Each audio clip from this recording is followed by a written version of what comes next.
الرجيم بسم الله الرحمن الرحيم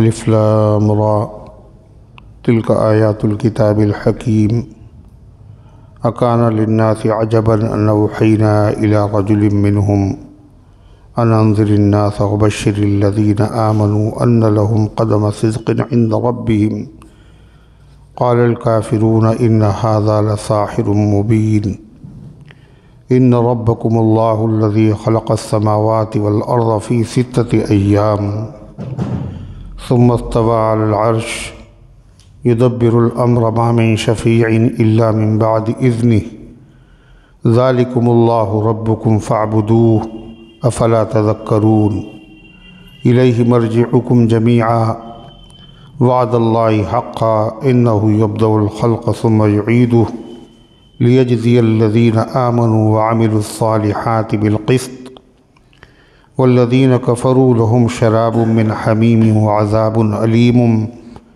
بما كانوا يكفرون والذي جعل الشمس ضياء والقمر نورا وقدره منازل لتعلموا عدد السنين والحساب ما خلق الله ذلك إلا بالحق يفصل الآيات لقوم يعلمون إن في اختلاف الليل والنهار وما خلق الله في السماوات والأرض لآيات لقوم يتقون إن الذين لا يرجون لقاءنا ورضوا بالحياة الدنيا واطمأنوا بها والذين هم عن آياتنا غافلون أولئك مأواهم النار بما كانوا يكسبون إن الذين آمنوا وعملوا الصالحات يهديهم ربهم بإيمانهم تجري من تحتهم الأنهار في جنات النعيم دعواهم فيها سبحانك اللهم وتحيتهم فيها سلام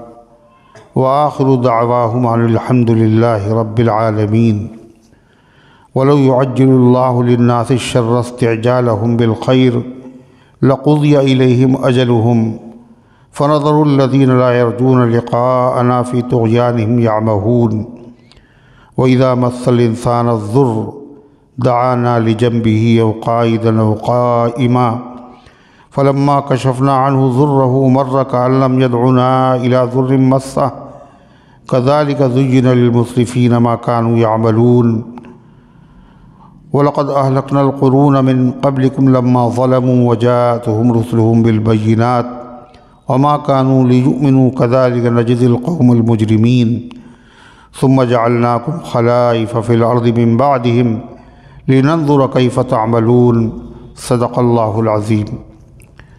محترم حضرات، سامعین کرام، حاضرین مسجد، عزیزوں اور بزرگوں، یہ قرآن مقدس کے 11ویں پارے کی سورہ یونس کی پاکیزہ، نورانی، مبارک، بعظمت، مطہر آیتیں ہیں۔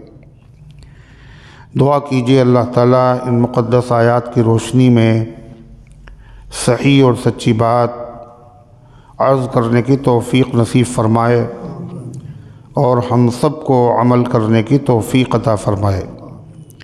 اس سورت کا نام یونس ہے۔ یونس ایک عظیم الشان پیغمبر کا نام ہے، یونس علیہ السلام۔ ان کا واقعہ اس صورت میں ذکر ہے، اسی مناسبت سے اس کا نام یونس ہے۔ اور اس صورت مبارکہ میں 109 آیتیں ہیں اور 11 رکوع ہیں اور 7065 حرف ہے، 7065۔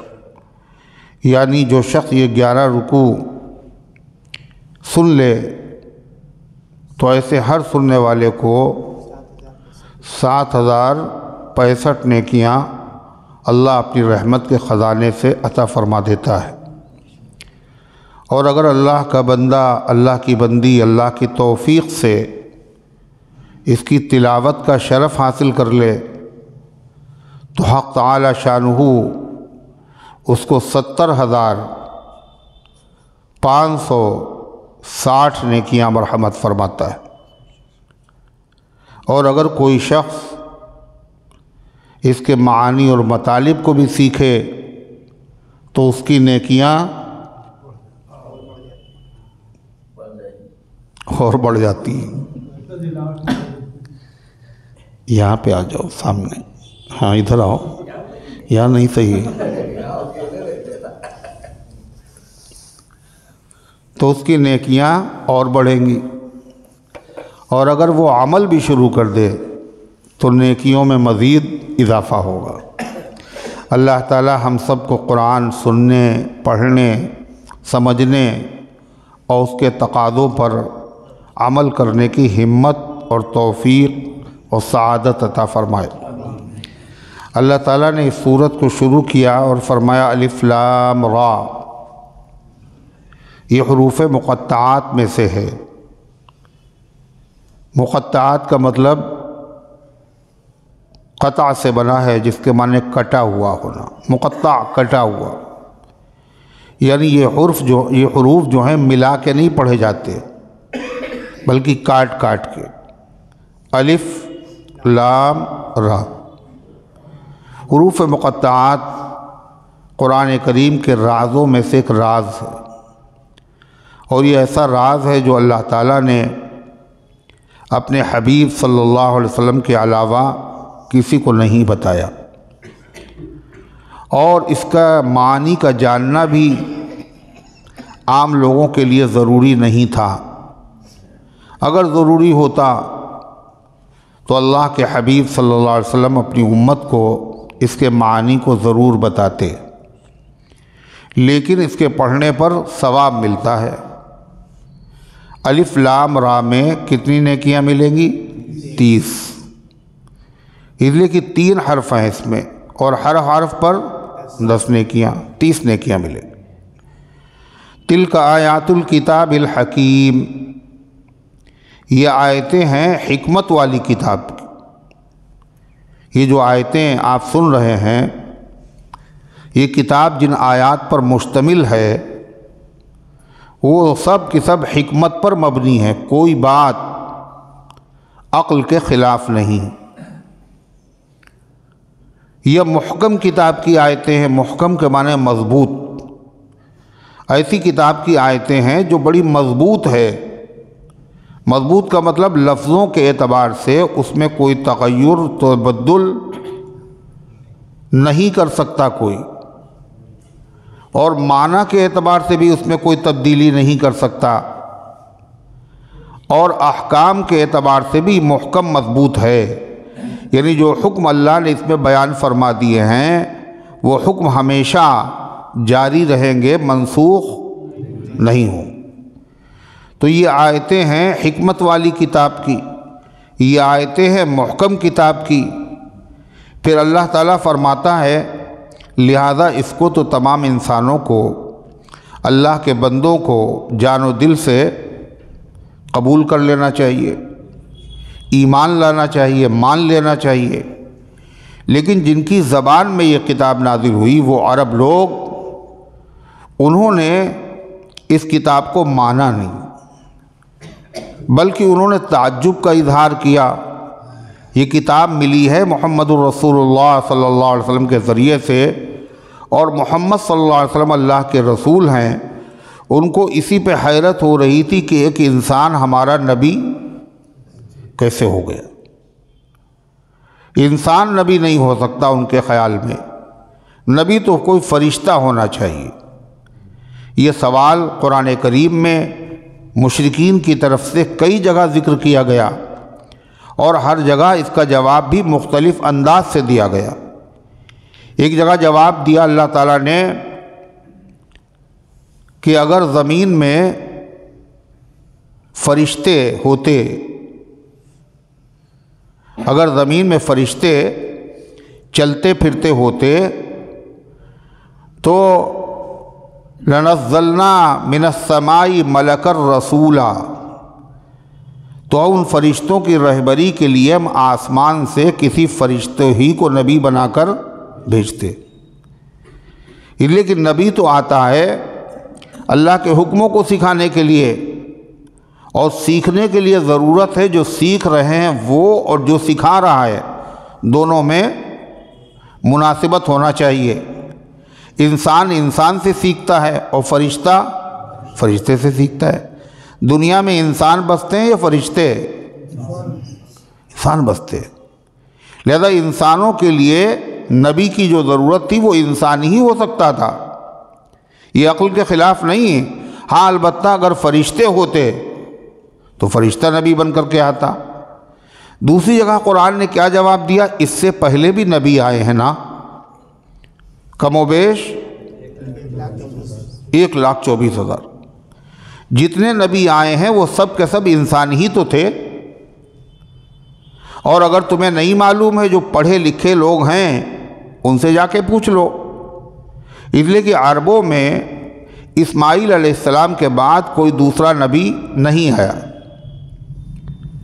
پھر ڈائریکٹ جو نبی آئے وہ آخری نبی ہے جناب محمد الرسول اللہ صلی اللہ علیہ وسلم۔ اور یہود و نصارہ، بنی اسرائیل، اس میں بے شمار پیغمبر آئے۔ یہ پڑھے لکھے بھی سمجھے جاتے ہیں، تو ان سے جا کے پوچھو تمہارے وہاں جو نبی آتے تھے وہ انسان ہوتے تھے فرشتے؟ فَاسْأَلُوا أَهْلَ الذِّكْرِ إِن كُنتُمْ لَا تَعْلَمُونَ، اگر تم نہیں جانتے ہو تو علم والوں سے پوچھ لو کہ موسیٰ علیہ السلام انسان تھے یا فرشتے، عیسیٰ علیہ السلام انسان تھے یا فرشتے، آدم علیہ السلام انسان تھے یا فرشتے، اسحاق علیہ السلام، یعقوب علیہ السلام، سب کے سب تو انسان ہی تھے۔ لہذا اگر ہم نے آخری پیغمبر کو نبی بنا کر کے بھیجا اور انسانی شکل میں بھیجا ہے تو اس پہ تمہیں حیرت کیوں ہو رہی؟ اکان للناس عجبا، کیا لوگوں کو اس بات پر تعجب ہوا ان اوحینا الی رجل منہم، کہ ہم نے وحی بھیجی ہے ایک آدمی پر انہی میں سے، جو انسان ہے اس پر ہم نے وحی بھیجی، اس پہ ان کو تعجب ہوا۔ یہ بات خود قابل تعجب ہے۔ انسان کے لیے فرشتہ اگر نبی ہو تو تعجب کی بات ہے، انسان کے لیے انسان نبی ہو تو تعجب کی بات نہیں ہے۔ وہ نبی ہم نے کس لیے بھیجا؟ ان انذر الناس وبشر الذین آمنوا، کہ لوگوں کو ڈرائیے جو اللہ کے حکموں کی مخالفت کر رہے ہیں، ان کا انجام بڑا بھیانک ہوگا، پہلے سے بتا دیجئے۔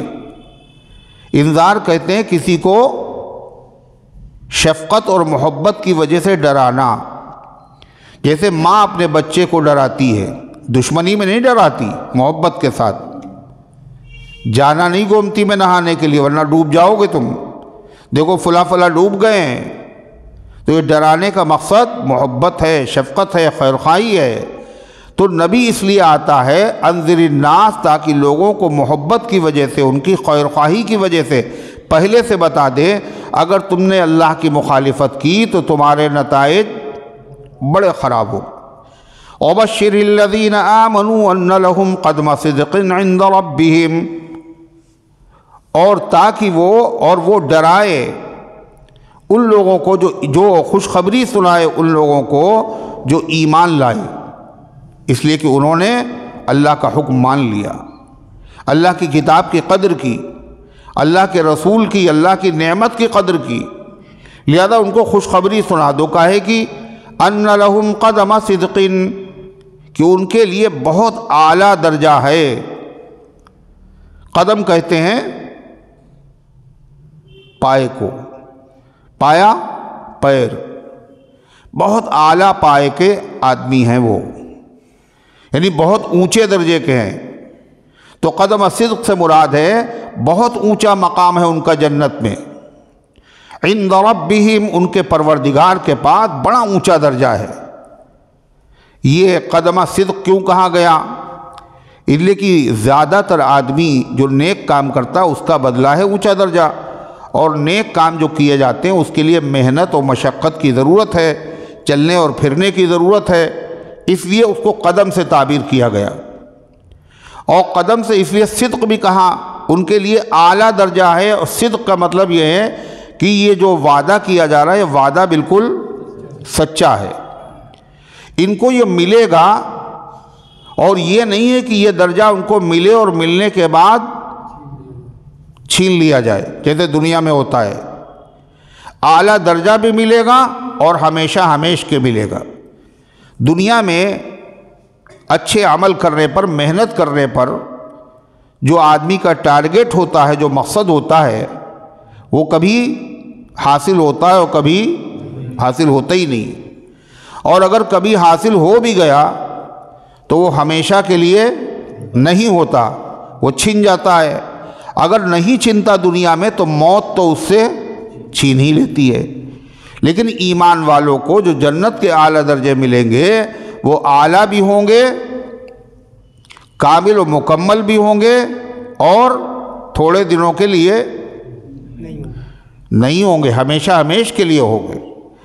قال الکافرون ان ھذا لساحر مبین، کافروں نے کہا یہ تو کھلا ہوا جادوگر ہے۔ کیوں کہا؟ قرآن کی تاثیر دیکھ کر۔ قرآن نے انقلاب برپا کر دیا۔ جن کے دل میں کفر تھا، جو دشمنی سے بھرے ہوئے تھے، قرآن سنتے ہی ان کی کایا پلٹ گئی۔ تو کایا پلٹ ہونے سے جب کسی چیز میں ایک دم سے تبدیلی آتی ہے تو لوگ کیا کہتے ہیں؟ لگتا ہے بالکل جادو کر دیا کسی نے۔ تو قرآن کو کیا کہا؟ جادو۔ اور اللہ کے نبی چونکہ قرآن سناتے تھے اس لیے اللہ کے نبی کو کیا کہا؟ جادوگر۔ ان ھذا لساحر مبین، بلا شبہ یہ کھلا ہوا جادوگر ہے۔ اللہ فرماتا ہے انہوں نے غور نہیں کیا ورنہ اس طرح کی باتیں نہیں کرتے۔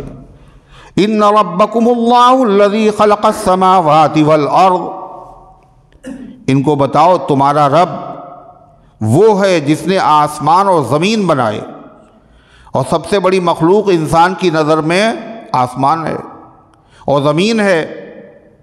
اور یہ لوگ مکے کے مشرک بھی مانتے تھے آسمان اور زمین کا پیدا کرنے والا اللہ ہی ہے۔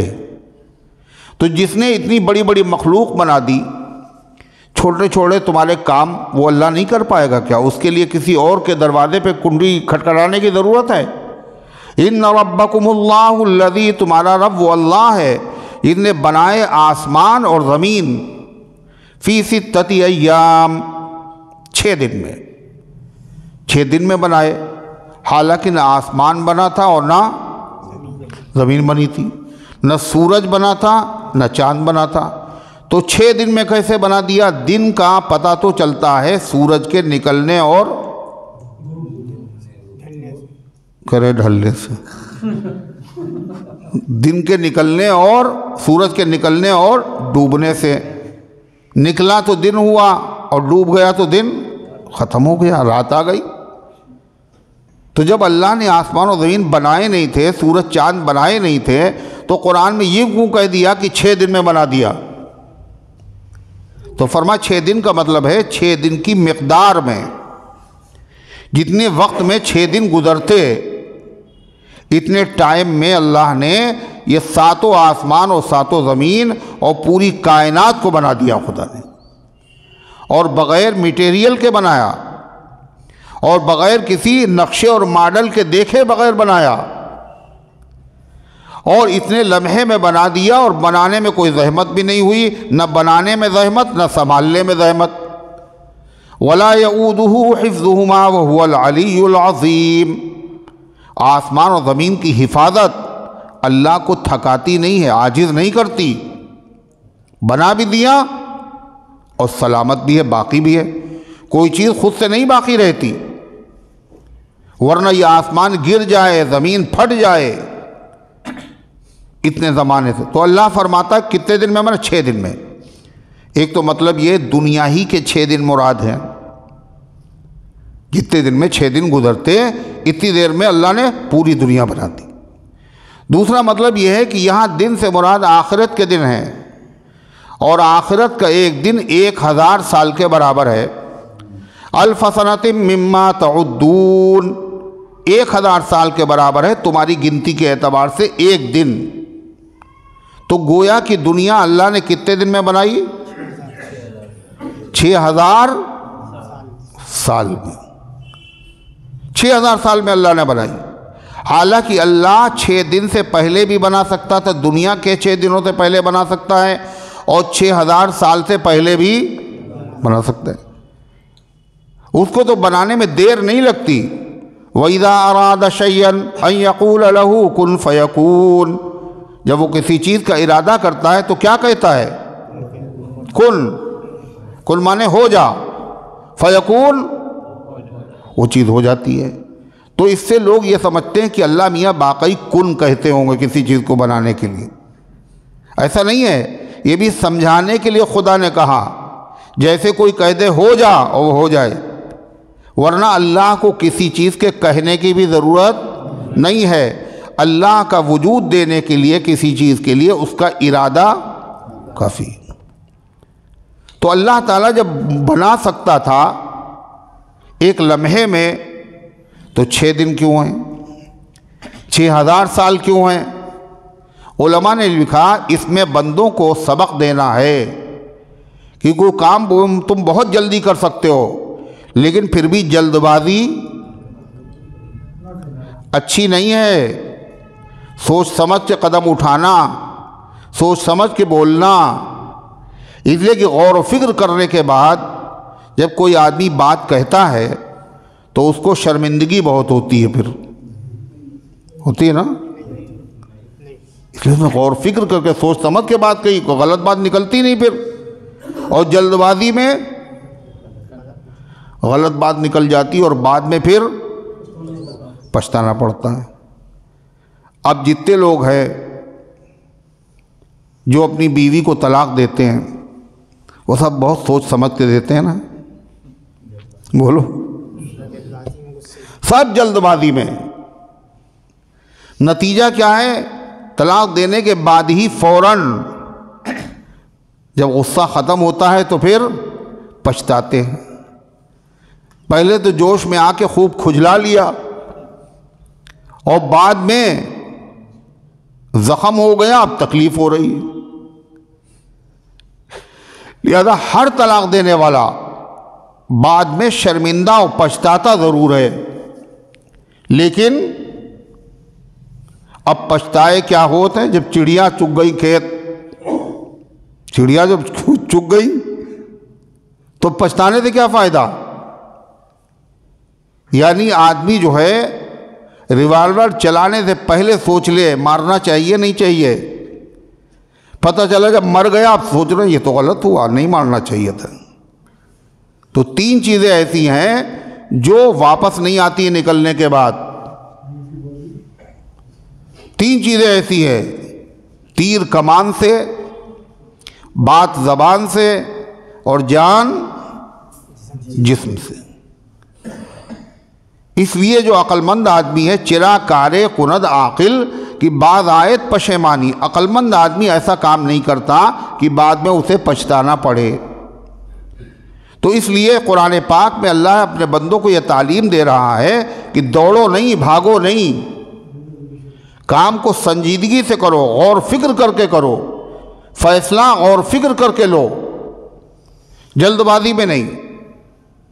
اور دوسرے اس بات کی طرف اشارہ ہے کہ جو چیز دھیرے دھیرے ہوتی ہے وہ پائیدار اور مضبوط ہوتی ہے، اور جو جتنی تیزی کے ساتھ ہوتی ہے اتنا ہی کمزور ہوتی ہے۔ چائنا کی بنی ہوئی چیزیں بڑی مضبوط ہوتی ہیں، کیوں؟ بڑی تیزی کے ساتھ۔ اور جاپان کی دھیرے دھیرے بنتی مگر بڑی لوہا لاٹ مضبوط۔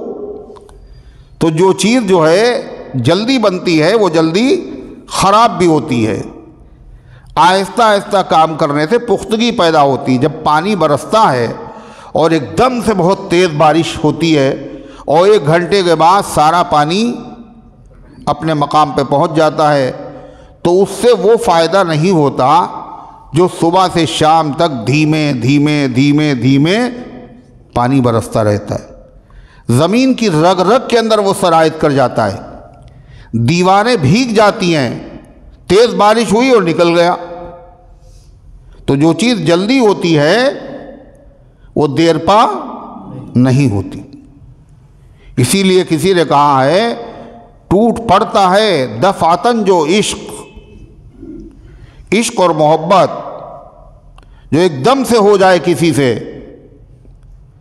بیشتر دیر پا نہیں ہوتا، اس کا انجام یہی ہے کہ وہ زیادہ دیر تک باقی نہیں رہتا، جیسے آیا تھا ویسے ہی چلا بھی جاتا ہے۔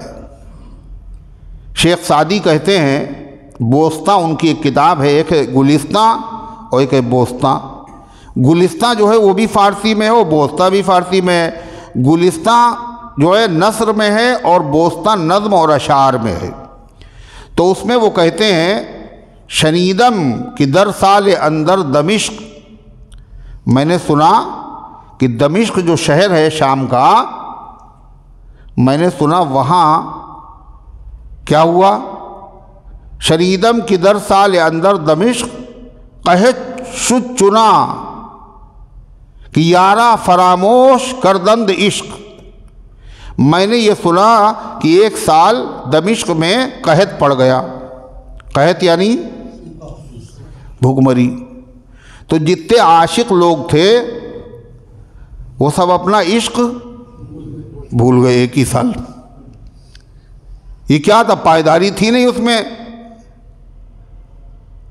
تو اسی کو وہ کہتے ہیں، کون، مولانا روم کہتے ہیں، عشق با حی با قیوم دار، عشق اس ذات کے ساتھ کرو جو ہمیشہ رہے گی اور ہمیشہ سے ہے، تو یہ مضبوط ہے۔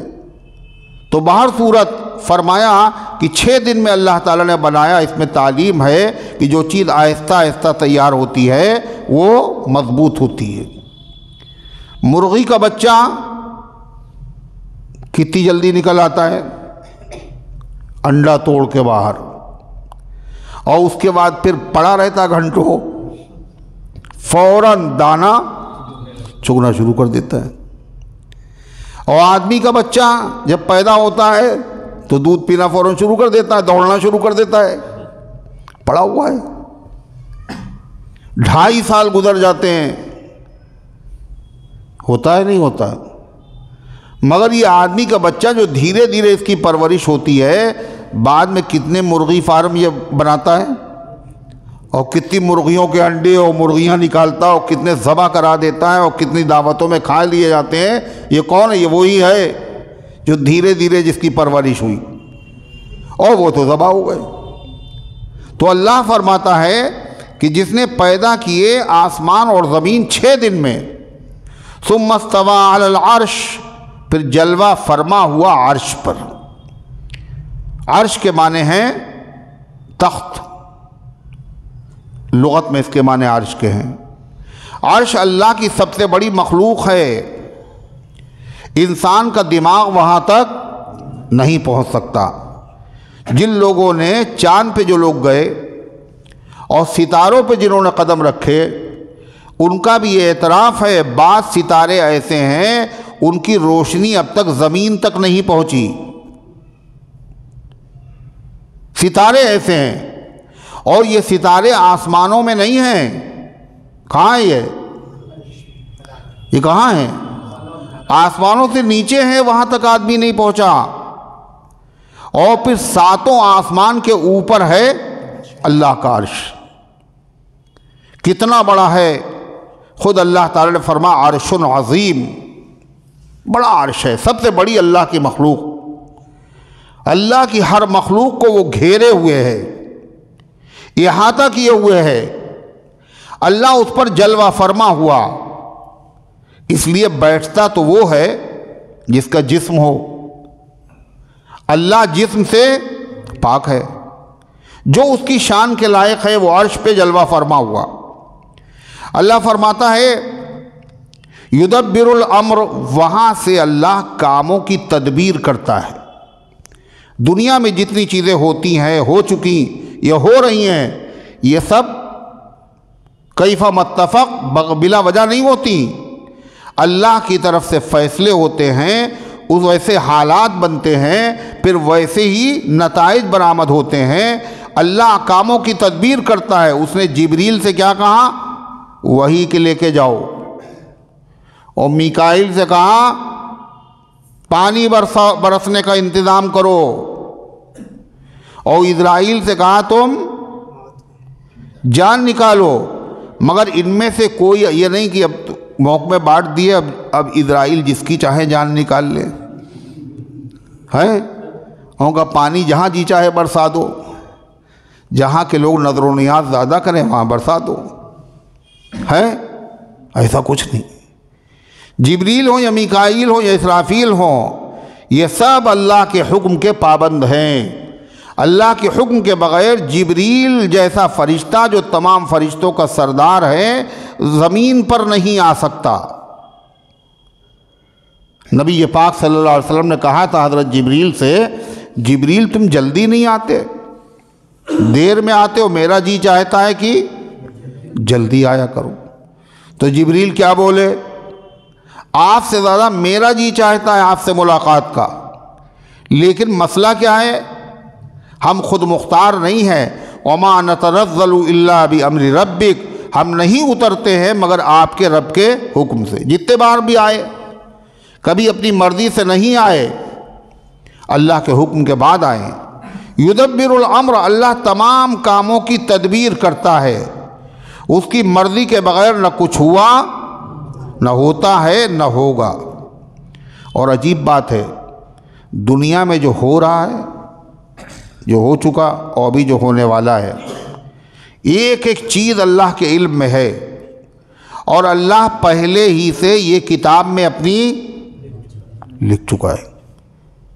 دنیا بنانے سے 50,000 سال پہلے اللہ نے تقدیر لکھ دی۔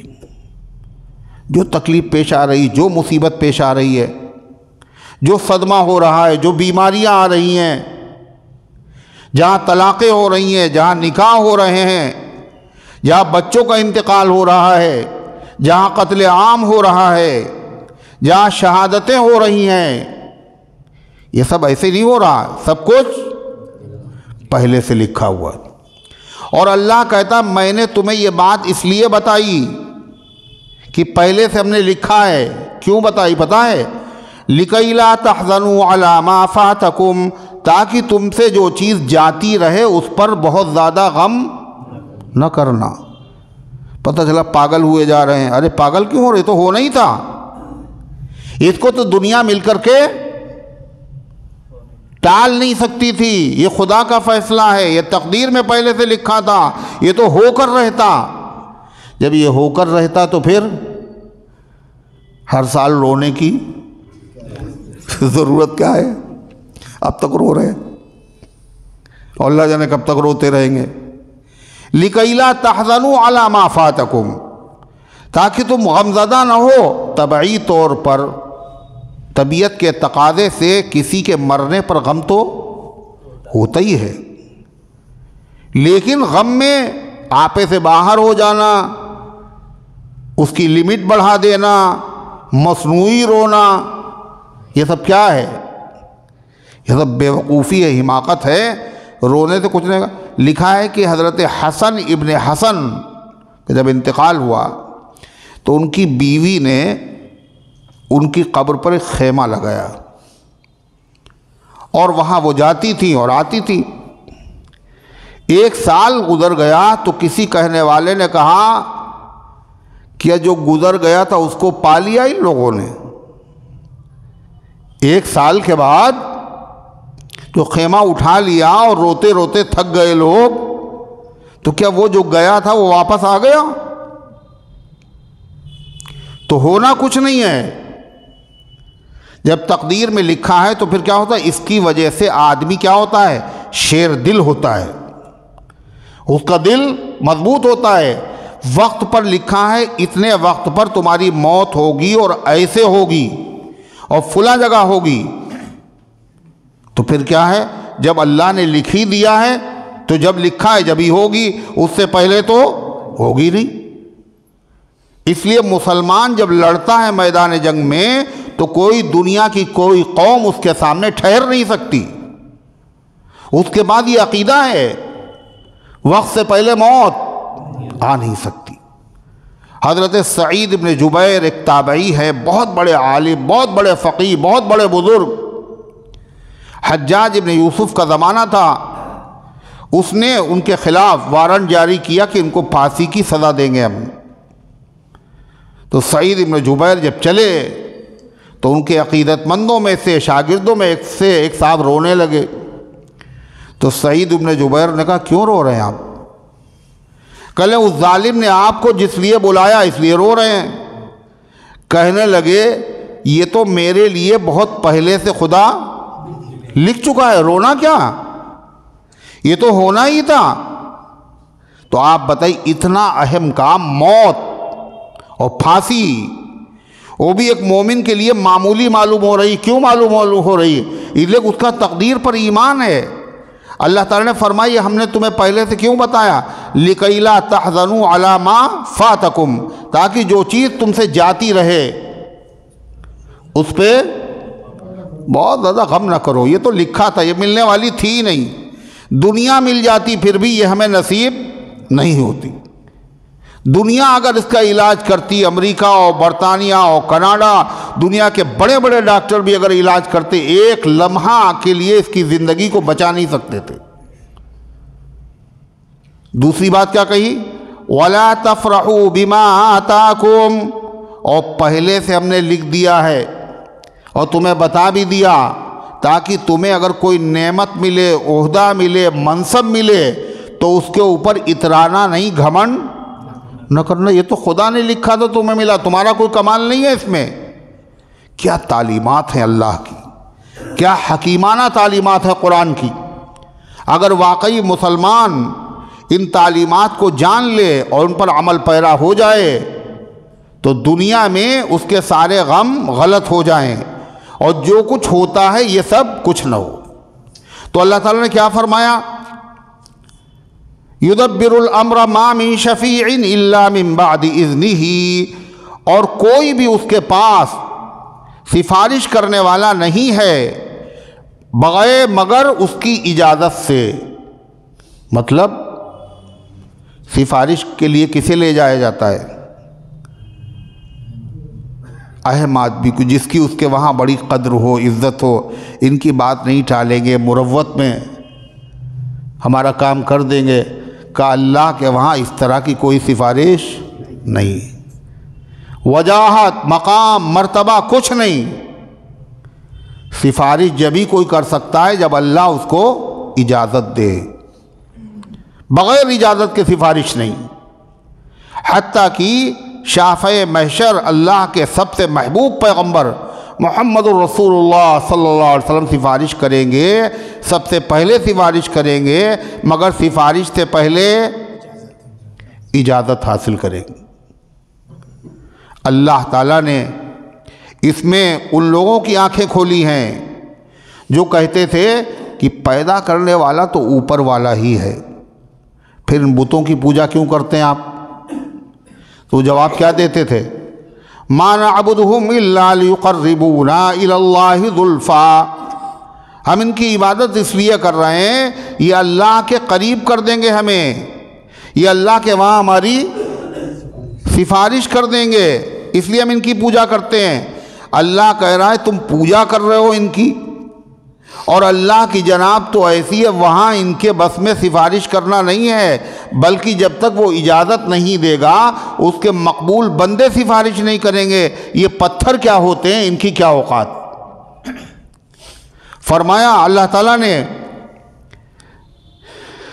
ذالکم اللہ ربکم فاعبدوا، یہ ہے اللہ تمہارا رب۔ تم سے پہچاننے میں غلطی ہوئی، تم نے اس کو معبود، اس کو حاجت روا، اس کو مشکل کشا سمجھ لیا ہے، جس کی یہ صفات بیان کی گئی، جس نے آسمان و زمین کو 6 دن میں پیدا کیا، جو عرش پر جلوہ فرما ہوا، جس کے جو کاموں کی تدبیر کرتا ہے اور جس کے سامنے کوئی سفارش کے لیے دم نہیں مار سکتا ہے، ہونٹ نہیں ہلا سکتا اجازت کے بغیر، جس کی یہ شان ہو وہ رب ہوتا ہے۔ کیا اس شان کا کوئی اور بھی ہے؟ بولو، اس شان کا کوئی ہے؟ کوئی بھی نہیں ہے۔ ذالکم اللہ ربکم، یہ اللہ ہے تمہارا رب، فاعبدوہ، جب اس شان کا کوئی بھی نہیں ہے تو عبادت صرف اسی کی کرو۔ افلا تذکرون، کیا تم نصیحت حاصل نہیں کرتے؟ جب یہ صفات کسی میں نہیں پائی جاتی ہیں تو اس کے آگے سر جھکا کیسے سکتے ہو تم جس کے اندر یہ صفات نہ ہو؟ اس صفت کو کوئی ہے نہیں. اسی لیے یہی مطلب ہے لا الہ الا اللہ، اللہ کے علاوہ کوئی عبادت کے لائق نہیں. کیوں؟ اس جیسا کوئی ہے ہی نہیں. اللہ تعالیٰ فرماتا ہے الیہ مرجعکم جمیعا، اور اسی کی طرف تم سب کو لوٹ کر جانا بھی ہے. پیدا بھی اس نے کیا اور منہ بھی دکھانا ہے، سوالوں کا جواب بھی دینا ہے. لہذا اسی خدا کی عبادت کرو. اگر تم نے غیر اللہ کی عبادت کی تو سمجھ لیجئے پھر خیریت. اللہ نے تمہیں موقع دیا ہے، پیدا کیا، اسی کے بعد پھر جانا ہے. بیچ میں ٹائم ہے تو ایسے کام کر لو کہ جب اللہ کے وہاں جائیں تو اللہ تعالیٰ خوش ہو، اور ایسے کاموں سے اپنے آپ کو بچا لو جن سے اللہ ناراض ہو. وعد اللہ حقا، یہ اللہ کا سچا وعدہ ہے کہ قیامت ہے، اللہ سے ملاقات ہے، حساب کتاب ہے، یہ ہو کر رہے گا. اور یہ نہ سوچنا کہ مرنے کے بعد دوبارہ زندہ کیسے کرے گا. کیوں؟ انہ یبدأ الخلق ثم یعید، وہی پہلی مرتبہ پیدا کرتا ہے اور وہی دوبارہ پیدا کرے گا. اور پہلی مرتبہ پیدا کرنا ساری دنیا کے لوگ مانتے ہیں. پہلی مرتبہ کس نے بنایا؟ آسمان کس نے بنایا؟ زمین کس نے بنائی؟ انسان کس نے بنائے؟ جانور کس نے بنائے؟ کائنات کی ہر چیز کس نے بنائی؟ پہلی مرتبہ. جب پہلی مرتبہ وہ بنا سکتا ہے تو دوبارہ کیوں نہیں بنا سکتا؟ فرمایا انہ یبدأ الخلق ثم یعید، وہی پہلی مرتبہ پیدا کرتا ہے اور وہی دوبارہ پیدا کرے گا. کاہے کے لیے دوبارہ پیدا کرے گا؟ دوبارہ کاہے کے لیے پیدا کرے گا؟ اس لیے جو کچھ یہاں بویا ہے اس کو ابھی کاٹا کہاں ہے؟ جس نے نیکیاں کی ہیں اس کو جزا ملنی چاہیے، جس نے برے کام کیے ہیں اس کو سزا ملنا چاہیے. لہذا دنیا میں نہ پوری سزا ملتی ہے اور نہ دنیا میں پوری، دنیا اس لائق ہے ہی نہیں کہ یہاں پورا بدلہ ملے کسی کو. کیوں؟ اس لیے کہ بدلہ کیا ہے؟ نیکیوں کا جنت ہے. اور جنت کتنی بڑی ہے؟ 7 زمین اور 7 آسمان اس کی ہیں. وہ کنواں تھوڑی ہے کوئی جنت. 7 آسمان اور 7 زمین اگر ملا دی جائیں تو اس کی چوڑائی ہے اور لمبائی اس سے کیا؟ منہ سے بولا کرو، سر نہ ہلایا کرو. پتہ نہیں کس بات پہ سر ہلا رہے ہیں.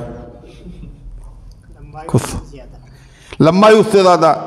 تو اتنی بڑی جنت ہے دنیا میں. اللہ اگر جنت دے گا تو سمائے گی کہاں ہے؟ اور یہاں سزا بھی پوری نہیں دی جا سکتی. سزا کیا ہے؟ ان شجرۃ الزقوم طعام الاثیم، زقوم کا درخت مجرموں کا کھانا ہے. وہ اتنا کڑوا ہے اگر ایک قطرہ ٹپکا دیا جائے ساری دنیا کی چیزیں کڑوی ہو جائیں. تو سزا ایک کو دیں اور سب کے سب مبتلا ہو جائے اس میں، کرے کوئی اور بھرے کوئی. یہ تو اللہ کی شان کے خلاف ہے. اس لیے اس دنیا میں نہ نیکیوں کا بدلہ پورا مل سکتا ہے نہ برائیوں کی پوری سزا مل سکتی ہے. اور اللہ انصاف کرنے والا ہے، لہذا اس کے لیے دوسری دنیا خدا نے بنائی ہے. اور اس لیے فرمایا لیجزی الذین آمنوا وعملوا الصالحات بالقسط. قیامت کیوں آئے گی؟ تاکہ بدلہ دے اللہ تبارک و تعالی ایمان والوں کو جو ایمان لائے اور جنہوں نے اچھے عمل کیے انصاف کے ساتھ. انصاف کا مطلب یعنی ایک سجدہ جو اشترا کیا تھا امام کے ساتھ، رکعت تو ملی نہیں، خالی سجدہ ہی کیا تھا، تو اللہ میاں اس کا بدلہ نہیں دیں گے. نہیں دیں گے. جو نیکی ہے اس کا بدلہ ملے گا. چاہے چھوٹی نیکی ہو اور چاہے بڑی ہو۔ حدیث میں آتا ہے ایک آدمی لایا جائے گا اور ایسا ہوگا کہ اس کے سامنے 99 رجسٹر پھیلا دیے جائیں گے، جہاں تک نظر جائے نامہ اعمال بکھرا ہوا ہے، اور اس میں برائیاں ہی برائیاں، کوئی نیکی نہیں۔ آخر میں اللہ تعالیٰ کہے گا تیری ایک نیکی ہے میرے پاس، اور ایک پردہ نکالے گا، اس میں وہ کلمہ لکھا ہے جو تو نے اخلاص کے ساتھ پڑھا تھا، جاؤ تلواؤ جا کے اپنے نامہ اعمال میں۔ تو وہ کیا کہے گا؟ ما هذه البطاقة ما هذه السجلات، اے اللہ اس پردے کی کیا اوقات ہے 99 رجسٹروں کے سامنے، ہم کیا کریں گے تلوا کے؟ ہمیں معلوم ہے 99 رجسٹر جدھر ہوں گے وہی جھکے گا پلہ۔ اللہ کہے گا آج ظلم نہیں ہوگا، جاؤ تلواؤ تو۔ اور جب وہ تلوانے کے لیے جائے گا 99 رجسٹر ایک طرف اور پردہ جیسے ہی ڈالا جائے گا نیکیوں کے پلے میں، فتاشت السجلات، 99 رجسٹروں کا جو پلہ ہے وہ اٹھ جائے گا۔ تو اللہ تعالیٰ بدلہ دے گا کیسے؟ انصاف کے ساتھ۔ وَمَن يَعْمَلْ مِثْقَالَ ذَرَّةٍ خَيْرًا يَرَهُ وَمَن يَعْمَلْ مِثْقَالَ ذَرَّةٍ شَرًّا يَرَهُ۔ اور ذرہ کسے کہتے ہیں؟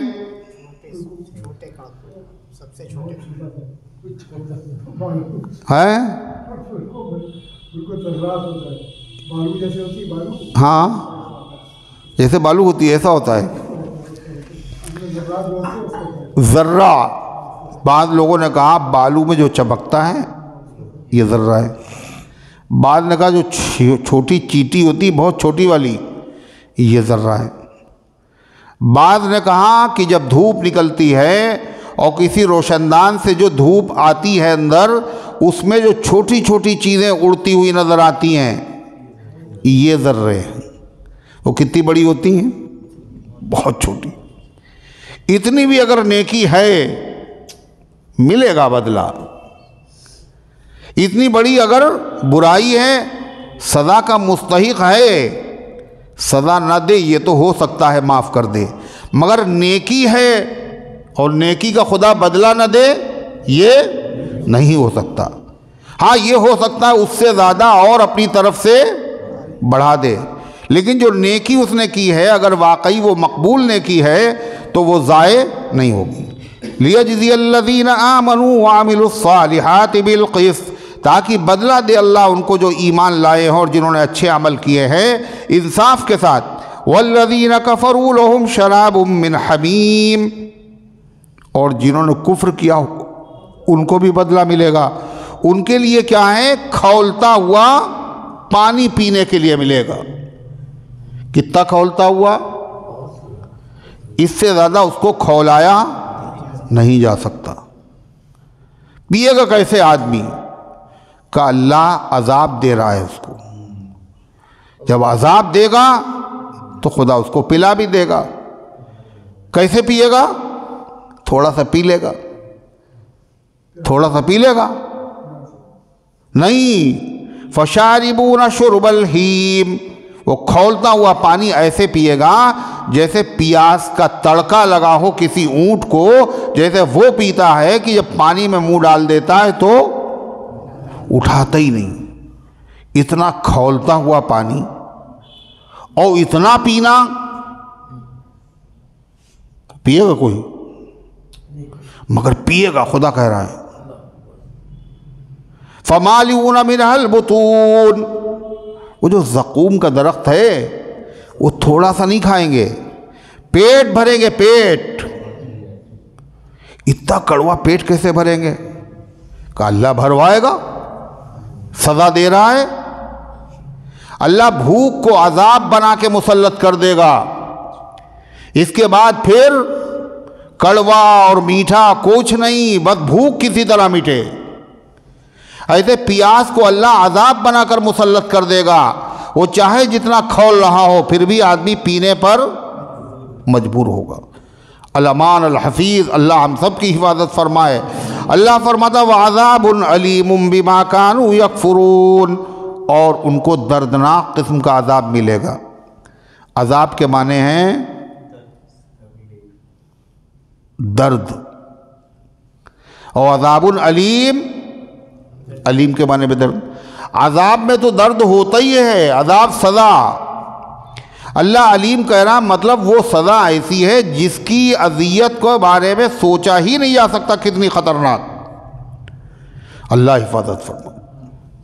اللہ فرماتا کیوں ملے گی اتنی سزا؟ جرم بہت خطرناک تھا، کیا؟ بما کانوا یکفرون، اس لیے کہ وہ کفر کیا کرتے تھے، وہ اپنے مالک کو نہیں پہچانا۔ اسی نے زندگی دی، اسی نے پیدا کیا، اسی نے آنکھیں دی، اسی نے دل دیا، اسی نے دماغ دیا، اسی نے نعمتیں دیں، ان میں غوطے کھاتے رہے، مگر اس کی شرک کرتے رہے اس کے ساتھ۔ اس کے نبی کی کیا ہے یہ؟ اس کے نبی کی بے توقیری کرتے رہے، بے عزتی کرتے رہے۔ نتیجہ کیا ہے؟ جرم بڑا خطرناک تھا، اس لیے سزا بھی ان کو خطرناک دی جائے گی۔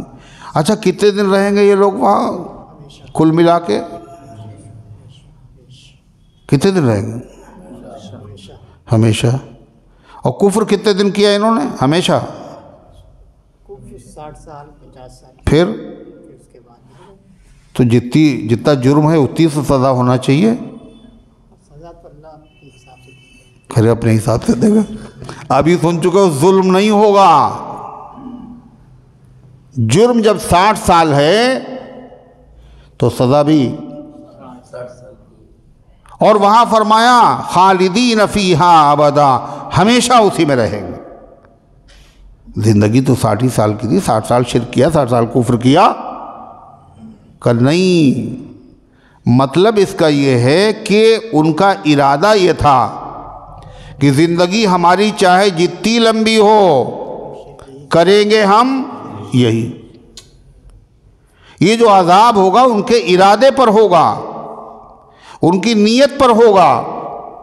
ایمان والا 60 سال کی زندگی تھی عبادت کی، جنت میں کتنے دن رہے گا؟ 60 سال تک رہے، پھر ہاں رہے گا ہمیشہ۔ کیوں؟ اس کی نیت کیا تھی؟ چاہے جتنی لمبی زندگی ہو، مریں گے تو ایمان ہی پر مریں گے، عبادت اللہ ہی کی کریں گے، سر کبھی نہیں جھکائیں گے۔ تو اللہ تعالیٰ فرماتا ہے هو الذي جعل الشمس ضياء والقمر نورا وقدره منازل لتعلموا عدد السنين والحساب۔ اللہ کی ذات وہ ہے جس نے بنایا سورج کو چمکتا ہوا، والقمر نورا، اور چاند کو بنایا اس نے نورانی، سورج کو چمکتا ہوا، چاند کو نورانی۔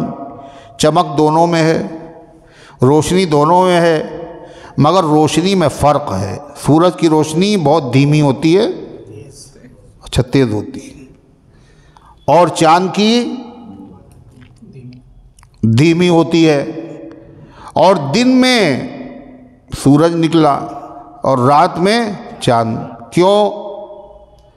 دن میں کام کرنا ہے، اور کام کاج کے لیے بہت ہی ہلکی روشنی کی ضرورت ہے، تیز روشنی کی ضرورت ہے۔ اور رات میں سونا ہے، اور جتنی تیز لائٹ ہو اتنی اچھی نیند آتی ہے۔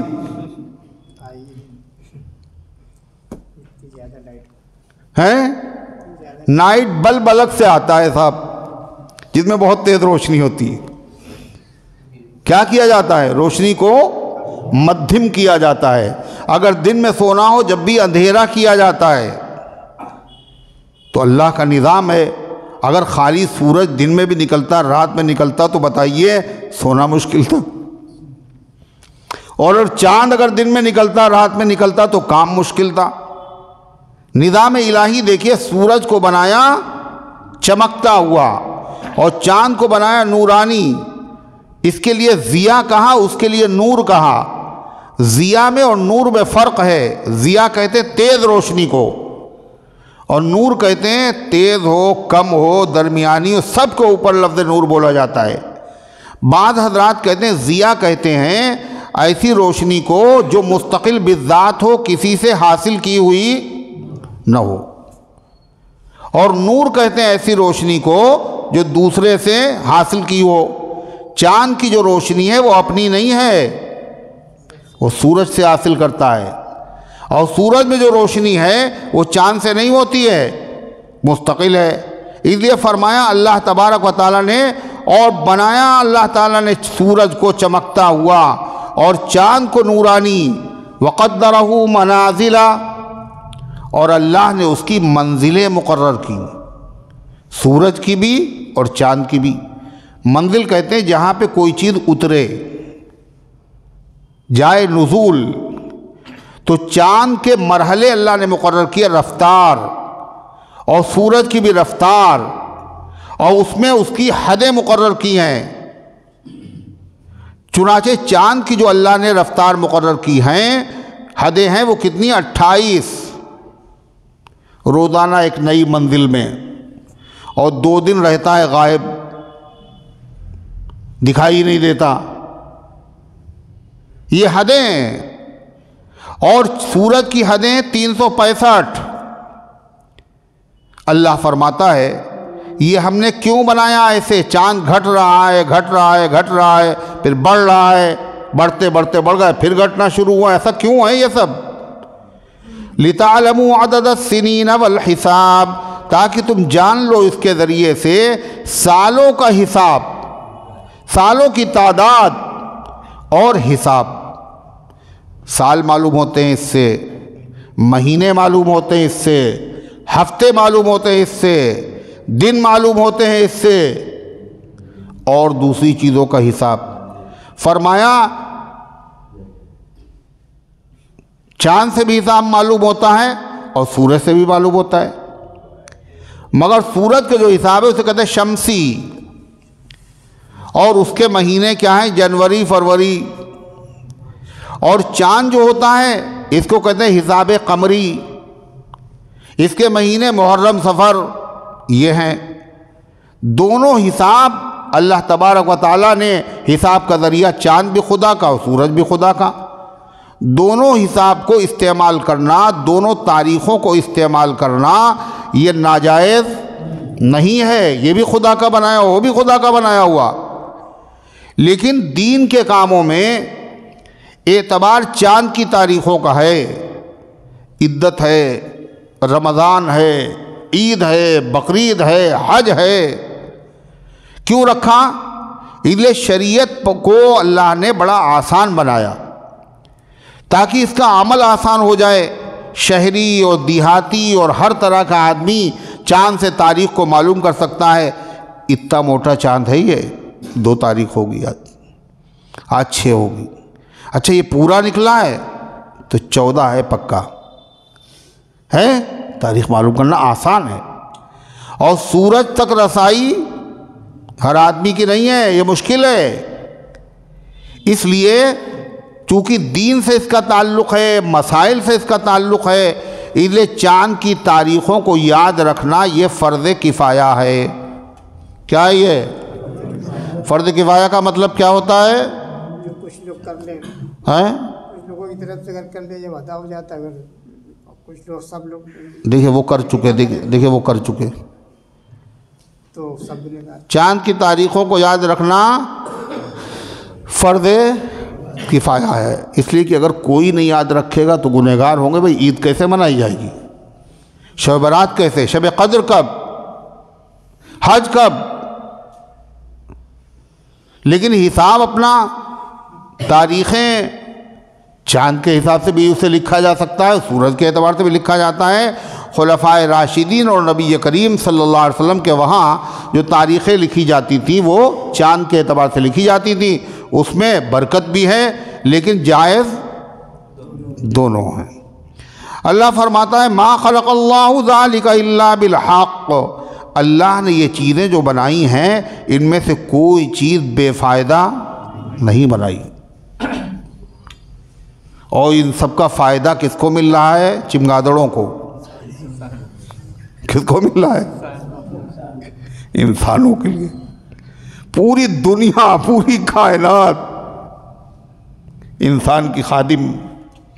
تو انسان کو اللہ نے یوں ہی پھر بنایا ہوگا ایسے ہی، جس مہمان کے لیے پوری دنیا کا نظام لگا دیا گیا ہو، وہ یوں ہی بنایا گیا. اَيَحْسَبُ الْإِنسَانُ أَن يُتْرَكَ سُدًى، کیا انسان یہ سمجھتا ہے ہمیں یوں ہی چھوڑ دیا جائے گا؟ میرے پیدا کرنے کا کوئی مقصد ہی نہیں. اللہ تعالیٰ فرماتا ہے مَا خَلَقَ اللَّهُ ذَلِكَ إِلَّا بِالْحَقِّ، اللہ نے یہ چیزیں نہیں بنائی گے مگر حکمت کے ساتھ، فائدے کے تحت. يُفَصِّلُ الْآيَاتِ لِقَوْمٍ يَعْلَمُونَ، اللہ یہ دلائل ان لوگوں کو کھول کھول کر بیان کرتا ہے جو جانتے ہیں اور جاننے کی کوشش کرتے ہیں، جو جانوروں کی طرح نہیں ہیں. سورج نکل رہا، چاند نکل رہا، کچھ نہیں، جانور کو کھانے سے مطلب کھا رہے ہیں اور پی رہے ہیں بس. جب خدا نے یہ چیزیں بنائی ہیں تو یقیناً خدا کتنا بڑا ہے، اس کے علاوہ کوئی عبادت کے لائق نہیں. اللہ تعالیٰ فرماتا ہے اِنَّ فِي اخْتِلَافِ اللَّيْلِ وَالنَّهَارِ، اور بے شک رات اور دن کے بدلنے میں اللہ کی قدرت کی دلیل ہے. رات کے دن کا بدلنا کا مطلب رات گئی پھر دن آیا اور دن گیا پھر رات آئی. دوسرے اختلاف کا مطلب رات کا گھٹ جانا اور دن کا بڑھ جانا، اور دن کا گھٹ جانا اور رات کا بڑھ جانا. کوئی روک کے دکھائے. بے شک رات اور دن کے بدلنے میں وَمَا خَلَقَ اللَّهُ فِي السَّمَاوَاتِ وَالْأَرْضِ، اور ان تمام چیزوں میں جو خدا نے آسمان و زمین میں پیدا کی ہیں، لَآيَاتٍ لِقَوْمٍ يَتَّقُونَ، نشانیاں ہیں کس کی؟ اللہ کو پہچاننے کی. ہے کوئی ہمارا بنانے والا. وَفِي كُلِّ شَيْءٍ لَهُ آیَةٌ تَدُلُّ عَلَىٰ أَنَّهُ وَاحِدٌ، ہر چیز میں نشانی ہے جو بتا رہی ہے کہ اللہ موجود بھی ہے اور وہ اکیلا ہے. اس لیے کہ دنیا کو کیا کہا جاتا؟ عالم. عالم مانے دنیا، اور عالم بنا ہے علامت سے. علامت کے معنی نشانی. دنیا کی ہر چیز نشانی ہے. کس کی؟ اپنے پیدا کرنے والے کی. اور عالم کہتے ہیں اللہ کے علاوہ کو. اللہ کے علاوہ جتنی چیزیں ہیں سب عالم، سب دنیا، سب مخلوق. اور مخلوق کا مطلب یہ ہے کوئی اس کا خالق ہے. تو ہر چیز یہ بتا رہی ہے کہ اللہ موجود ہے. ہر ذرہ درخشاں ہے انوار الہی سے، اور ہر سانس یہ کہتی ہے ہم ہیں تو خدا بھی ہے. ایک بڑھیا یہ کہتی ہے ہم نے خدا کو پہچانا اپنے اس چرخے سے. جب تک میں اس کو انگلی سے نچاتی ہوں یا ناچتا ہے، انگلی ہٹا لیتی ہوں رک جاتا ہے. میرا چرخہ بغیر چلائے ہوئے نہیں چلتا.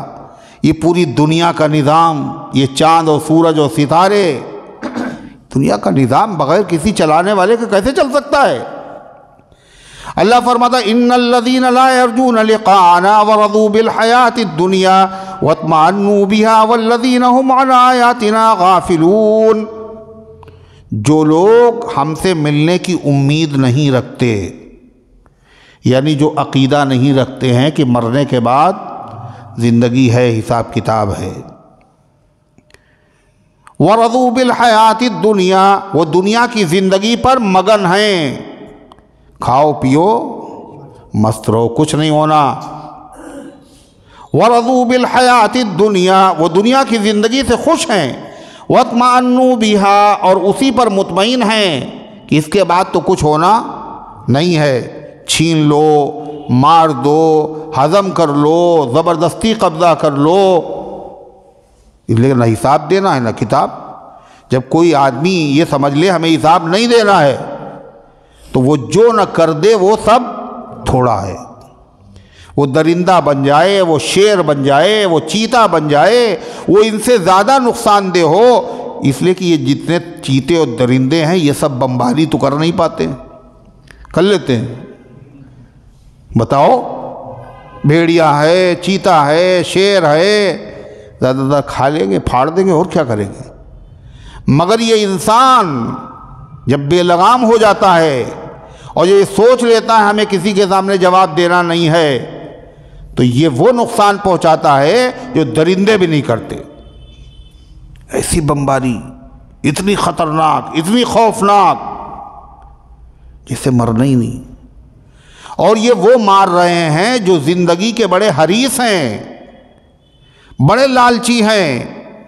یہودیوں کے بارے میں خدا کہتا ہے یود احدہم لو یعمر الف سنہ، ان میں سے ہر آدمی یہ تمنا رکھتا ہے میری زندگی 1000 سال کی ہو جائے۔ وما هو بمزحزحہ، اور اگر 1000 کی اس کی عمر ہو جائے جب بھی اللہ کے عذاب سے بچ نہیں سکتا۔ اللہ کہتا ہے ان سے کہہ دو اگر تم ہی جنت کے ٹھیکیدار ہو، تم سے کچھ نہیں پوچھا جائے گا، تو پھر دنیا میں تو بڑی زحمتیں ہیں، جنت میں بڑا آرام ہے، اور جنت میں جانے کے لیے ایک پل سے گزرنا پڑے گا، اس کا نام موت ہے، لہذا موت کی تمنا کرو اگر دعوے میں سچے ہو تم۔ فَتَمَنَّوُا الْمَوْتَ إِن كُنتُمْ صَادِقِينَ، موت کی تمنا کرو اگر تم اپنے دعوے میں سچے ہو۔ پھر اللہ قرآن میں کیا کرے؟ وَلَن يَتَمَنَّوْنَهُ أَبَدًا بِمَا قَدَّمَتْ أَيْدِيهِمْ، یہ یہودی موت کی کبھی تمنا نہیں کریں گے۔ کیوں نہیں کریں گے؟ بِمَا قَدَّمَتْ أَيْدِيهِمْ، اپنے ان کرتوتوں کی وجہ سے جو انہوں نے کیے ہیں کہ جہاں مرے سیدھے جہنم میں پہنچے گے۔ اللہ فرماتا ہے وَاطْمَأَنُّوا بِهَا، مطمئن اسی پہ، وَالَّذِينَ هُمْ عَنْ آيَاتِنَا غَافِلُونَ، اور یہ ایسے لوگ ہیں جو ہماری نشانیوں سے بالکل غافل ہیں، اگر غور فکر کرتے تو ان کا یہ حال نہ ہوتا۔ دنیا میں دیکھ لیتے قوم عاد کو، قوم سمود کو، قوم فرعون کو، یہ سب ظالم تھے یا نہیں تھے؟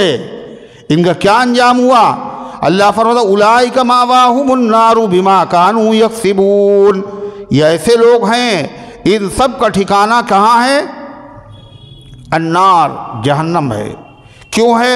بما کانوا یکسبون، ان اعمال کی وجہ سے جو یہ کما رہے ہیں۔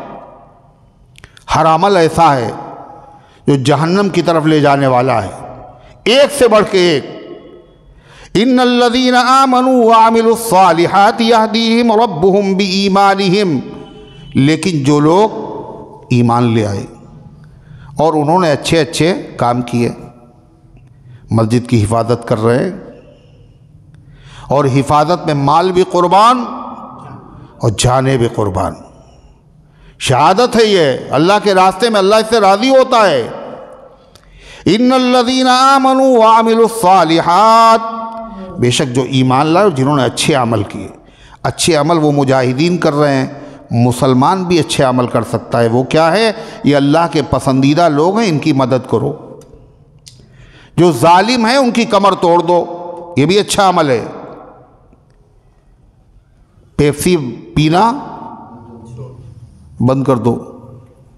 مگر مسلمان اتنا بے حس ہو چکا ہے، اتنی شدید بمباری کے باوجود کس مسلمان نے توبہ کی اس سے بتائیے آپ؟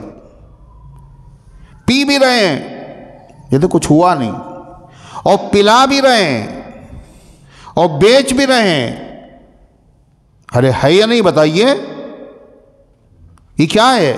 یہ ظالم کی مدد کرنا ہے اور مظلوموں پر اور ظلم کرنا ہے۔ ان مظلوموں کی مدد دعاؤں سے ہم کر سکتے ہیں، ظالموں کو نقصان پہنچا کے کر سکتے ہیں۔ حدیث میں آتا ہے نبی کریم صلی اللہ علیہ وسلم سے ایک خاتون نے پوچھا، اے اللہ کے رسول، مسجد اقصیٰ میں، بیت المقدس میں نماز پڑھنے کا کتنا ثواب ہے؟ تو آپ نے فرمایا 1000 نمازوں کے برابر۔ کہنے لگی اے اللہ کے رسول، وہ مسجد تو بہت دور ہے، جانے کا جی چاہتا ہے، وسائل میرے پاس نہیں ہیں، میں کیا کروں؟ کیا پوچھا؟ وسائل میرے پاس نہیں ہے۔ ہاں، پھر کاہے کے وسائل نہیں ہیں؟ کہاں جانے کے؟ بمبئی نا؟ ہاں،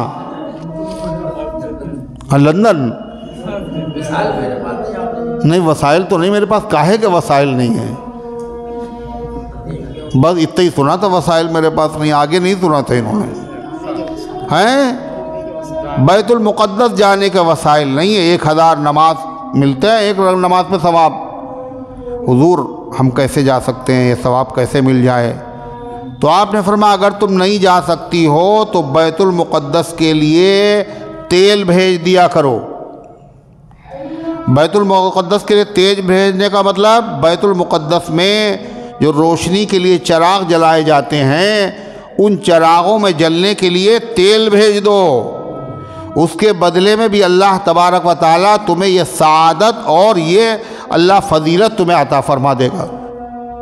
تو بیت المقدس تو ہم لوگ جا نہیں سکتے، اور انشاءاللہ اللہ نے اگر موقع دیا تو جائیں گے، لیکن وہاں نہیں جا سکتے۔ وہاں کے لوگوں کی اگر ہم مدد کر دیں جو بیت المقدس کے محافظ ہیں، حفاظت کے لیے کھڑے ہوئے ہیں، تو یقیناً اللہ تبارک و تعالیٰ ہمیں محروم نہیں کرے گا۔ اللہ تعالیٰ ہم سب کو توفیق عطا فرمائے۔ اللہ فرمائے ان الذین آمنوا وعملوا الصالحات یہدیہم ربہم بایمانہم، بے شک جو لوگ ایمان لائے اور انہوں نے اچھے عمل کیے، اللہ ان کو ہدایت عطا فرمائے گا، ان کا رب ان کے ایمان کی برکت سے۔ ہدایت کے دو مطلب، ایک ہدایت کے معنی ہیں راستہ دکھانا، ادھر چلے جاؤ جنت ادھر ہے، ایک ہے ہدایت کے معنی ایصال الی المطلوب، منزل تک ہاتھ پکڑ کر پہنچا دینا۔ تو ہدایت جب اللہ کے لیے بولا جاتا ہے اس کا مطلب یہ ہوتا ہے کہ منزل تک خدا پہنچا دے گا ان کو، اور ہر مسلمان کی منزل کیا ہے؟ آخرت میں جنت ہے۔ اللہ فرما رہا ہے جنہوں نے اچھے عمل کیے، ایمان لائے، ان کا رب ان کی رہنمائی کرے گا، ان کو پہنچا دے گا۔ کیسے؟ کیوں؟ بِایمانہم، ان کے ایمان کی برکت سے۔ کہاں پہنچا دے گا؟ ان کی منزل پر۔ کیسی ہے وہ منزل؟ جنت ہے، جہاں محلات ہیں، جہاں باغات ہیں، تجری من تحتہم الانہار، ان کے نیچے سے نہریں بہہ رہی ہوں۔ جنتیوں کے نیچے سے نہیں، جنتیوں کے، جنت کے باغوں کے نیچے سے، جنتیوں کے محلات کے نیچے سے۔ یہ منظر بڑا خوشنما ہوتا ہے۔ اللہ فرماتا ہے دعواہم فیہا سبحانک اللہم، ان کی دعا، کس کی؟ جنتیوں کی دعا۔ فیہا، جنت میں کیا ہوگی؟ صرف ایک دعا، سبحانک اللہم، پاک ہے تیری ذات ہے اللہ۔ نماز نہیں ہے وہاں، نہ عشاء، نہ فجر، نہ ظہر، نہ جمعہ، نہ عید۔ دنیا میں نمازیں پڑھ لو، وہاں کچھ نہیں۔ وہاں پھر یہ دعا، کلی یہ دعا بھی عبادت کے طور پر نہیں ہوگی، لذت و مزے کے لیے ہوگی۔ اللہ کا نام لینے میں، دعا کرنے میں بھی مزہ آئے گا۔ عشق مجازی کا حال کیا ہے؟ عشق مجازی جب کسی کو کسی سے ہوتا ہے تو محبوب کا نام لینے میں بھی مزہ آتا ہے۔ وہ دیکھا تھا نہ کسی نے مجنوں کو، کیا کر رہا تھا؟ دید مجنوں را یکیش صحرا نورد، در بیابان غمش بنشست فرد۔ ایک صحرا کا سفر کرنے والے نے مجنوں کو دیکھا کہ وہ اکیلا تنہا ایک ریگستان میں بیٹھا ہوا ہے، اور ریگ کاغذ بود انگشتہ قلم، ریت کو اس نے کاغذ بنا رکھا تھا اور اپنی انگلیوں کو اس نے قلم بنا رکھا تھا۔ می نویست بحر کسرا ناما رقم، اور کسی کے نام وہ خط لکھ رہا تھا۔ ریت کاغذ تھی اور انگلیاں قلم تھے، اور کسی کے نام خط لکھ رہا ہے۔ تو گفت اے مجنون شیدا چیست ای، اس نے پوچھا اے عاشق مزاج مجنوں یہ کیا ہے؟ می نویسی بحر نامہ کیستی، کس کے لیے تم خط لکھ رہے ہو؟ گفت مشق نام لیلا می کنم، کل خطوط نہیں لکھ رہے ہیں، لیلا کے نام کی مشق کر رہے ہیں، بار بار لکھ رہے ہیں لیلا لیلا لیلا، یہاں سے لے کے وہاں تک۔ گفت مشق نام لیلا می کنم، لیلا کے نام کی مشق کر رہا ہوں، خاطر خدرہ تسلی می دہم، اور اپنے بے قرار بے چین دل کو میں اس طرح تسلی دے رہا ہوں۔ یہ عشق مجازی کا حال ہے۔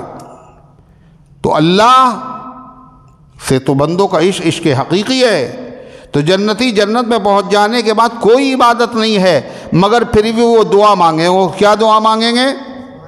سبحانک اللہم. یہ دعا کاہے کے لیے ہوگی؟ لذت کے لیے، مزے کے لیے. اور کاہے کے لیے ہوگی؟ دعا میں تو کسی چیز کو مانگا جاتا ہے، یا کچھ مانگنا ہی نہیں. کہتے جنتی کو جنت میں جس چیز کی ضرورت ہوگی، یہ کوڈ ورڈ ہے وہاں کا، جنتی کو جو چاہیے ہوا اس نے کہا سبحانک اللہم، وہ چیز فوراً اس کے پاس جس طرح چاہے گا آ جائے گی. فرشتے لا کے حاضر کر دیں گے. دنیا میں جب کوئی بہت بڑا آدمی ہوتا ہے اور اس کے دسترخوان پر کوئی مہمان آ جاتا ہے، اور مہمان جب کسی چیز کی تعریف کر دیتا ہے، میاں کباب وہ بہت اچھے تھے، تو پھر وہ کیا کرتا ہے؟ غیور میزبان مشقتیں برداشت کر کے مہمان کے لیے وہ چیز کھانے کا انتظام کرتا ہے. بادشاہ دلی کے نظام الدین اولیاء علیہ الرحمہ کے وہاں گئے.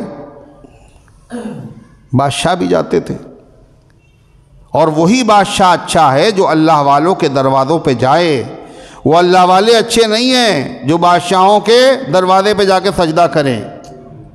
اب وہ آئے اور تو خادم نے پوچھا دسترخوان بچھائیں؟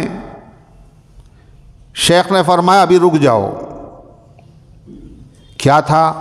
جو صاحب آئے تھے بادشاہ سلامت، انہوں نے سوچا شیخ کے دسترخوان پہ کھانا بڑا مزیدار ہوتا ہے، اور اگر کباب ہوتے مچھلی کے تو کیا کہنا، مزہ آ جاتا.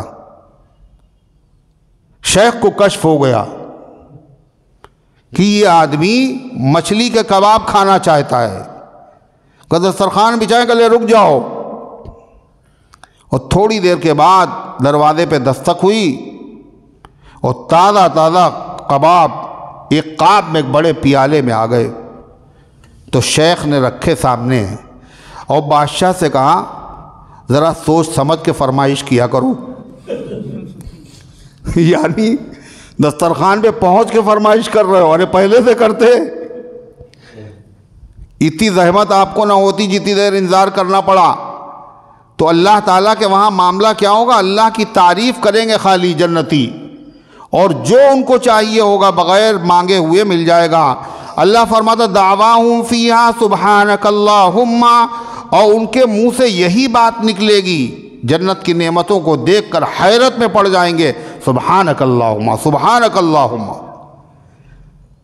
وتحیتہم فیہا سلام، اور ان کی ملاقات کے وقت جو زبان پر ان کی کلمہ ہوگا وہ کیا ہوگا؟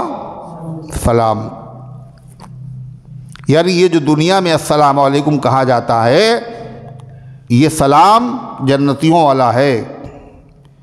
وہاں کوئی سلام نہیں چلے گا. گڈ نائٹ، گڈ مارننگ، کہ سب کیا تم چکر میں پڑے ہوئے قائم نقل کر رہے ہو، اور یہ کوئی سلام ہوا؟ گڈ نائٹ کا مطلب رات بھر ٹھیک رہو اور صبح چاہے مر جاؤ، کوئی مسئلہ نہیں ہے. صبح بخیر کا مطلب بھی یہی ہوا، صبح خیریت سے گزر جائے، پھر چاہے پیٹ میں درد ہو یا کچھ بھی ہو. السلام علیکم کا مطلب تم ہمیشہ سلامت رہو. تو دنیا میں تو ہے ہی مسلمانوں کا یہ سلام. جنت میں جنتی جب آپس میں ملاقات کریں گے، ملاقات کرتے وقت جو پہلا کلمہ زبان سے نکالا جاتا ہے اس کو کہتے ہیں تحیہ. تو جنت میں یہ تحیہ، یہ دعا، ملاقات کے وقت کلمہ کون سا ہوگا؟ سلام. جنتی آپس میں وہاں سلام کریں گے. لا يسمعون فيها لغوا ولا تعصیما، وہاں کوئی فضول بات اور گناہ کی بات کانوں میں نہیں پڑے گی. بس ایک ہی بات کانوں میں پڑے گی، کیا؟ الا قیلا سلاما سلاما، مگر آواز آئے گی سلام سلام سلام. جنتی آپس میں سلام کریں گے. اس کے علاوہ فرشتے آ کے سلام کریں گے. والملائکۃ يدخلون علیہم من کل باب سلام علیکم بما صبرتم فنعم عقبی الدار. ہر دروازے سے جنتیوں کے فرشتے داخل ہوں گے اور کہیں گے سلام علیکم، تم پر سلام ہو، تم سلامت رہو. یہ دعا نہیں ہے، یہ مبارکباد ہوگی. دعا کی وہاں ضرورت ہی نہیں، تم سلامت رہو، وہاں تو اس کا نام ہی دار السلام ہے. وہ تو سلامتی کی جگہ ہے، وہاں ضرورت نہیں دعا کی. وہاں جو سلام کہا جائے گا یہ ایسے ہوگا جیسے مبارک ہو، خوش آمدید، اہلا و سہلا مرحبا. ایسے جنتی آنے کے بعد کہیں گے فرشتے السلام علیکم، اور پھر تو حد ہو جائے گی. اللہ تبارک و تعالی خود سلام کرے گا اہل جنت کو اور کہے گا السلام علیکم یا اہل الجنہ خلود اللہ موتا. اے جنتیوں تم پر سلام، تم ہمیشہ رہو گے، تمہارے پاس موت نہیں آئے گی. سلام قولا من رب الرحیم، سلام بولا جائے گا اس رب کی طرف سے جو رب بھی ہے اور رحیم بھی ہے. اس سے بڑا اعزاز اور اس سے بڑی عزت اور شرف کوئی نہیں ہو سکتا کہ مالک عرش و کرسی خود جنتیوں کو سلام کرے. اللہ فرماتا دعواہم فیہا سبحانک اللہم، ان کے منہ سے یہی بات نکلے گی سبحانک اللہم. وتحیتہم فیہا سلام، اور ان کا آپس میں سلام یہی ہوگا السلام علیکم، اور کوئی سلام نہیں چلے گا وہاں. وآخر دعواہم ان الحمد للہ رب العالمین، اور ان کی آخری دعا کیا ہوگی؟ ان الحمد للہ رب العالمین، تمام تعریفیں رب العالمین کے لیے ہیں. سب سے آخر میں جنتی جب ساری نعمتیں مل گئی تو کیا کہیں گے؟ الحمد للہ رب العالمین. اسی لیے مستحب کیا ہے؟ جب آدمی کھانا شروع کرے تو کیا کہے؟ بسم اللہ، اور جب کھا چکے تو کیا کہے؟ الحمدللہ. ہے نا؟ جب سونا شروع کرے اللہم بسمک اموت، اور جو صبح اٹھے اور دوبارہ جان پڑ جائے تو الحمدللہ الذی احیانا بعدما اماتنا. ہر نعمت کے آخر میں کیا کریں؟ الحمدللہ رب العالمین. جنتی نعمتوں میں غوطہ لگائیں گے اور آخری کلمہ ان کی زبان سے کیا نکلے گا؟ الحمدللہ. اسی لیے جب تقریر ختم ہوتی ہے تو مقررین کیا کہتے ہیں آخر میں؟ وآخر دعوانا ان الحمدللہ رب العالمین. اور ہماری آخری بات یہی ہے کہ تمام تعریفیں اس اللہ کے لیے ہے جو عالموں کا پالنہار ہے. اللہ ان گزارشات کو قبول فرمائے، عمل کرنے کی توفیق عطا فرمائے. لا الہ الا اللہ الحلیم الکریم. کیا بھوت کے پنجے الٹی طرف ہوتے ہیں؟ یہ آپ نے دیکھا ہوگا تو آپ بتائیں گے، بھائی ہم نے تو دیکھا ہے کہ نہیں. بھوت دیکھنے کی کوشش ہی نہ کرو، دکھائی نہ دے. قل واللہ قل رب الفلق قل رب الناس پڑھ کے ہاتھوں پہ دم کر کے جسم پہ ملو تو نہ بھوت دکھائی دے گا نہ بھوتنی دکھائی دے گا. اور ان کو دیکھنا کوئی اچھی چیز تھوڑی ہے. جنازے کا سر بائیں طرف ہو گیا اور پیر دائیں طرف، اور جنازے کی نماز پڑھا دی گئی. نماز تو ہو جائے گی لیکن پہلے ہی ہوش رکھنا چاہیے کہ دائیں طرف سر ہو اور بائیں طرف پیر ہوں. چڑھاوا چڑھانے کی قسم کھا لی، اب کیا کریں؟ بالکل قسم پہ عمل نہ کریں، چڑھاوا ہرگز نہ چڑھائیں اور قسم کا کفارہ ادا کر دیں. قسم جو کھا لی ہے تو قسم ٹوٹی، اس کا کفارہ ادا کریں اور چڑھاوا ہرگز نہ چڑھائیں. سعود کی طبیعت خراب ہے، اللہ سعود کو اور تمام بیماروں کو شفا عطا فرمائے. اللہم صلی علی سیدنا وعلی آل سیدنا کما تحب و ترضى عدد ما تحب و ترضى. اللہم انت السلام ومنک السلام تبارکت یا ذا الجلال والاکرام. ربنا آتنا فی الدنیا حسنہ وفی الآخرۃ حسنہ وقنا عذاب النار. اللہم احفظنا من کل بلاء الدنیا وعذاب الآخرہ. اے اللہ ہم سب کے گناہوں اور خطاؤں کو معاف فرما، ہم سب کی حاضری کو اپنی رحمت سے قبول فرما، ایمان کامل عطا فرما، اعمال صالحہ کے توفیق عطا فرما. اس درس قرآن کو اپنی رحمت سے قبول فرما لے، اس کے فیض کو گھر گھر کے اندر پہنچا دے. اے اللہ اس کی برکت سے بیماروں کو شفا عطا فرما، حاجت مندوں کی حاجتوں کو پورا فرما. غلط مقدمات میں ماخوذ لوگوں کو عزت کے ساتھ عجلت کے ساتھ رہائی عطا فرما.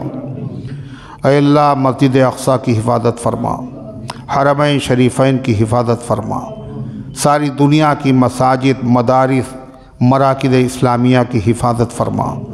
اے اللہ بیت المقدس کی حفاظت کے لیے جو قربانیاں دے رہے ہیں ان کی قربانیوں کو قبول فرما، اور جو اس کے عظیم مجاہد شہید ہوئے ہیں اللہ ان کی شہادت کو اور جتنے بھی شہداء ہیں اللہ ان سب کی شہادت کو قبول فرما، ان کے درجات کو بلند فرما۔ اے اللہ جو زخمی ہیں ان کو شفا عطا فرما دے۔ اے مالک جو اپنے باپ کے سائے سے محروم ہو گئے، اے اللہ ان کی کفالت کا انتظام فرما۔ اے اللہ جو بیوائیں ہیں ان کی کفالت کا انتظام فرما دے۔ اے اللہ جو ظالم ظلم کے پہاڑ توڑ رہے ہیں، اے مالک وہ سب تیری قدرت میں ہیں، سب تیرے بس میں ہیں۔ اے اللہ ان سب کو عبرتناک سزا عطا فرما۔ اے اللہ ان سب کے اوپر اپنے قہر و غضب کی بجلیاں گرا دے، ان کے ناپاک منصوبوں کو اے اللہ خاک میں ملا دے۔ اے اللہ ان کی تدبیروں کو انہی پر الٹ دے۔ اے اللہ ان کے دماغوں کو معوف کر دے۔ اے اللہ تو خود ان سے انتقام لے لے۔ اے اللہ ہمارے ملک کی، ہمارے وطن کی، ہمارے شہر کی فرقہ پرستوں کی شرارت سے حفاظت فرما۔ جن کو رشتوں کی ضرورت ہے اللہ اچھے رشتے مہیا فرما دے۔ اے اللہ جن کے رشتے طے ہو چکے ہیں آسانی سے پائے تکمیل تک پہنچا دے۔ اے مالک جو شادی شدہ ہیں مگر اولاد سے محروم ہیں ان کو نیک اور صالح اولاد عطا فرما۔ اے اللہ جو بے روزگار ہے ان کے کاروبار میں برکت عطا فرما۔ جو ملازمت کی تلاش میں ہے اللہ ان کو اچھی ملازمت عطا فرما۔ اے مالک جنہوں نے دعاؤں کے لیے کہا ہے یا لکھا ہے یا ان کا ہم پر حق ہے یا وہ امید رکھتے ہیں اللہ ان سب کے نیک مقاصد میں کامیابی نصیب فرما۔ اے اللہ ہمارے تمام اکابر اور بزرگ اور قوم و ملت و دین کے خدام جو دنیا سے جا چکے ان سب کی مغفرت فرما۔ اے اللہ جو موجود ہے ان کی عمر میں برکت عطا فرما، شرور اور فتن سے حفاظت فرما۔ اے اللہ ہم سب کو اسلام پر زندہ رکھ، ایمان پر موت دے، ایمان والوں کے ساتھ حشر فرما۔ آمین یا رب العالمین۔ وصلی اللہ علی النبی الکریم برحمتک یا